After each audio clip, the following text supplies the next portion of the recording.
yomon kaprizli klientlarim borda. Bir xonali uy bo'lsin, o'zini verandasi bo'lsin, katta bo'lsin, rayoni zo'r joyda joylashgan bo'lsin deb rosa menga yozishadi, telefon qilib so'rashadi. Xuddi shunaqa do'stlarimiz uchun Radugadan, markazdan bir xonali uyni bombasini topib qo'ydim.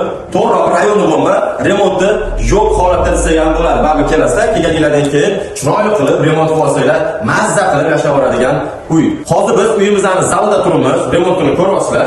Pastki yo'l desa ham bo'ladi. Zalning o'zida ikkita tashqariga qaragan oynalarimiz joylashgan. Bu yoqdan o'tganimizdan keyin kattagina bitta koridor bo'lyapti. To'g'rimizda uyimizning glavniy qurilish eshigi va bu yoqda uyimizning bitta shkafchasi bor ekan. Mana shu ham uy ichida sizlarga qo'yapti. Undan o'tganimizdan keyin sanuzul dushvoylarimiz bitta qilib uyimizning planirovkasida joylashtirilgan va uzun koridordan kelyapmiz. Kelganimizdan keyin ayollarimizning eng yaxshi ko'rgan xonasi bitta oshxona bo'lyapti. Oshxonamizning holatini ko'ryapsizlar. Endi tushunganinglarda bu uyda oldin o'sha rus babushkalari yashagan xonadon. Albatta like, podpisatsiya tugmasini bosib qo'ying. Sizga mana shunday zo'r uylarni chiqarishda davom etamiz. Oshxonadan o'tganimizdan keyin o'sha sizlar so'ragan uyimizning verandasi bo'lyapti. Kattagina bemalol mana shu yerda maza qilib ovqatlanib o'tirsanglar bo'ladi. Olganinglardan keyin peridelka qo'yasizlar. Mana bular o'zlari o'tirish uchun mana shunaqa joylar qilib qo'yishgan ekan. Mana vaqt keldi uyini sotishyapti.